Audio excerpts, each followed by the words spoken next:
project is on mentoring youth in care. And the mentoring movement is really big right now in Canada, and two of the leading forces within it are the Alberta Mentoring Partnership and the Ontario Mentoring Coalition. And they're working together to provide some consistent oversight to all mentoring programs in Canada.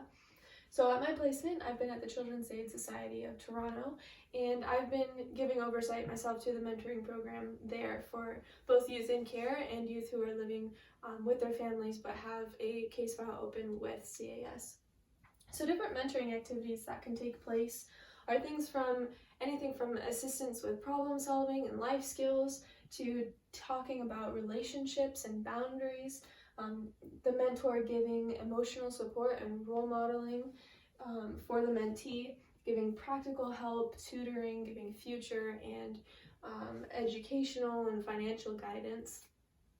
So these are all great things. And during my time at CAS, I started noticing that youth in care specifically have a lot of risks and a lot of barriers put in place when they're being tossed around to different homes or being removed from their homes. That's like a super traumatic experience to be removed from your home.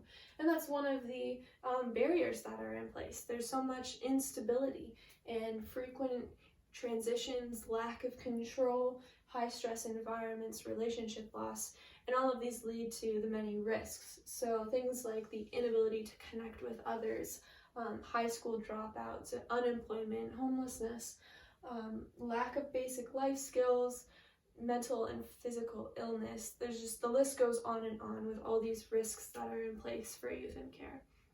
So then I'm working at CAS and I'm hearing stories from volunteers of all these positive things that have come out of the mentoring matches that I was putting in place. So volunteers saying that youth are having greater, they're making connections with each other, they're growing in school, they're seeing lots of improvement there. And so I was excited to research this topic. And as I was researching mentoring outcomes, I saw 4 different areas of growth, from relationships to self-growth to future endeavors, and then also educational success. So with relationships, I saw a growth in social skills, family functioning, and peer relations. And then with self-growth, that was the biggest one, and there was seen improved quality of life, better mental health, greater self-esteem, more feeling understood and heard, being more open with feelings, having greater feelings of trust, especially towards that mentor, which would grow trust in other relationships if you can have it in one. And then less symptoms when being exposed to abuse. And one of the things that stood out to me the most was there were actually decreased trauma symptoms and evidence of more secure attachments within families. And these are all coming from a mentor-mentee match, or they could be taking place in group mentorship. But at CAS, it's all one-to-one matches.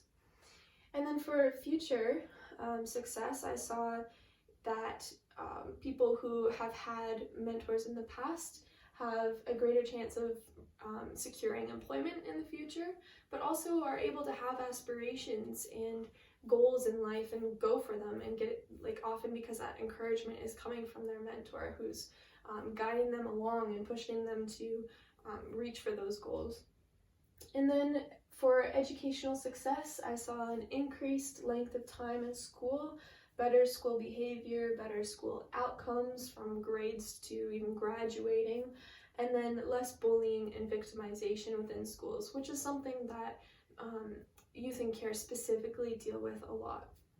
So I was looking at both of these things, and on one hand you have youth in care who have so many risks, so many barriers set in place, and then on the other you have these mentoring outcomes, which are great. They seem to solve all of those problems and really help people like those mentees grow in all of these areas.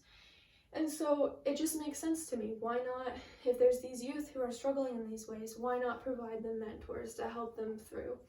And it begs the question, why aren't more agencies, organizations doing these mentoring programs and facilitating it, and specifically for youth in care. Why is CAS the only youth in care specific mentoring program? So I'm excited to see future studies on this topic, as well as the Alberta Mentoring Partnership and Ontario Mentoring Coalition, what they're going to be doing in the future.